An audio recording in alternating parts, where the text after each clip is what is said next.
Now this jewelry I'm going to show you, except the second two pieces, could not be bought in a store until a few years ago. You stop and think about it when you started seeing this stuff. To buy these symbols here, you had to go to an occult store. Of course, that was easy for San Francisco. They've always been a little weird. But you'd go to the occult stores, but you had to prove that you were an initiated witch of a coven before they would sell this stuff to you, and it was made by their coven silversmith. The first one's called a pentacle. If you put a circle around it, it's called the pentagram. It's a symbol of witchcraft. And 1 point up is the symbol of witchcraft. 2 points up, like it's showing kind of there, it's the symbol of Satanist church. The symbol of the horn god. You might also notice it's also the symbol of the Eastern Star. We were in San Francisco last night, and in the building that the Illuminati houses the Rothschild's private enforcer, Isaac Bonowitz. He's like a living computer. He's also one of the members of the council that I left. In the store down below, which sells many pieces of occult jewelry, they sell ladies' contacts with Eastern stars embedded in them, with all the little runes and so on. This is called the hexagram, not the Star of David. The Star of David is a name change on it. David was dead and buried when that star was created by a son that had backslid and went into demonic worship. Solomon would seal his documents of war and his occult documents with that thing. They call it the Crest of Solomon or the hexagram. And that's where the word to hex or to cast an evil spell came from. Witches, when they conjure demons, they call the demons up to talk to them in person. This star must be drawn on the floor for the demon to arrive in or it won't appear. Now that gives you an idea. It's the most evil sign in the occult world. This symbol in various forms means that you're an initiated witch of witchcraft. And if you'll watch television, well, I'm sure you do. If you watch television, you'll notice that many of the television stars are now wearing this symbol openly. Why not? Christians don't know what it means. You'll also notice it was a sign of the Shriners, too. This one up above is being sold. Oh, well, this one. Oh, well. Somehow, there we go. Let me get out. I don't think it's going to work. There we go. There, we got it worked out. The first one's called the Ankh. They call it the Cross of Life now. It's done in Christian bookstores and so on.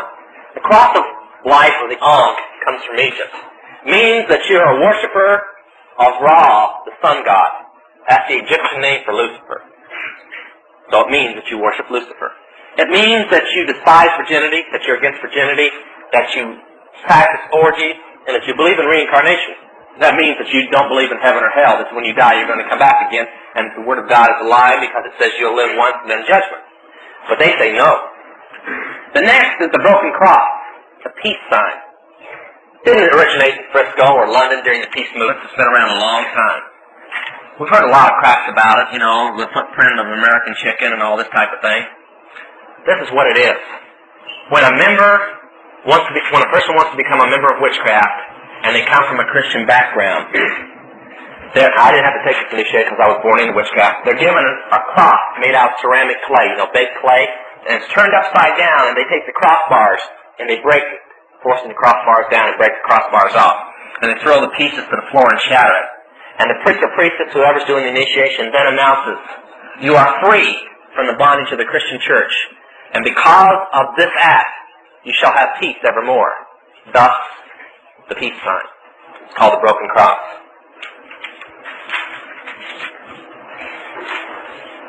This one you're not going to find until about a year from now. Anybody ever seen this symbol before? Everybody wants to... You're right.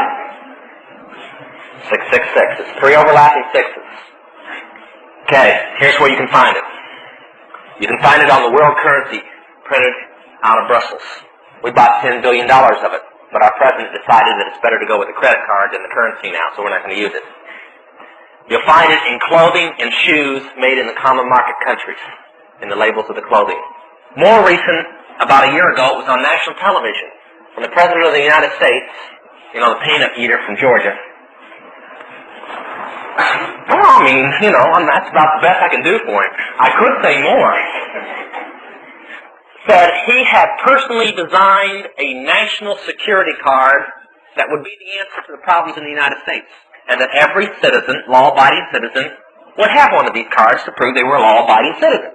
What happened? Then he got done making his speech. He left. His press secretary came up and says to the newsman, "Here's a picture." Now, for some reason, with all the flash bulbs popping and stuff, that card's picture never got printed in the paper. I don't know why. Maybe they decided it was a bad move. But in the center of the card was a pearl white glossy card, computer plastic type. In the center, in kind of a gray with words written over it, but in the background, like a watermark, was this emblem. Welcome to the last generation. They're putting their forces together. Now, if you've been going to the grocery stores and the department stores, you've been noticing the new computer cash registers. One shopping step type cash registers, and you put your card in it, ring up the purchase, and it does all the business for you right then and there. Well, all the stores are supposed to switch over to them, and the little poorer stores are supposed to get the little phone unit that hooks into your phone, and you zip the card through. This is all supposed to happen in the next year, right on time schedule, just like it should be. Then, things will be a little different around here, because by then they plan on destroying the money that you have. And then you'll have to use the card, because the money will be worthless. Now, if you think, you've been noticing all the television commercials, security is the word that everybody's been using on television commercials. Prepare for the future, pack up for security this and security that. And then they're going to turn around and they're going to wipe your security off the face of the man. I'm going to destroy that microphone before it's over. Now, if I'm stepping on your little safe world, I'm sorry. I'm trying to tell you something in advance. And I'm going to give you a reading list so you don't think I'm the only nut in the world. The first book is None Dare Call Conspiracy. I'm going to give these quick and then I'll take a few questions. We've got a few minutes and that's it. The next is the Rockefeller Files. And the last one is Jimmy Carter, Jimmy Carter. Now, those can be found in most bookstores. They're by Gary Allen. But I recommend one that you find in the Christian bookstore. It's called The Day the Dollar Dies. You might decide to invest the financial money that you're saving in your savings account that'll be worthless before this year is out in the work of God. I'm serious. It'll be worthless before this year is out. This time next year, the time schedule they have, I'll give you a few events. I'm not prophesying, I'm giving you physical knowledge. You may think I'm crazy. They thought I was crazy back in 1972 when I said we were going to have a fuel shortage. They thought I was crazy back in 1973 when I said watch for the coal mines to close. So you may think I'm crazy, but next year when it's all happening, at least I told you in advance. You got a little bit of warning. There'll be 10 million people out of work this time next year. Now that's when our welfare system, unemployment system, and social security system goes collapse because it won't be able to handle that many people out of work. And you may want to go home and pray and ask yourself what this country's going to be like with 10 million people not eating and not having any money. And then you may want to pray that a lot of souls get won and Jesus comes quickly. I know I'm going to. Okay, I'll take some questions and answers.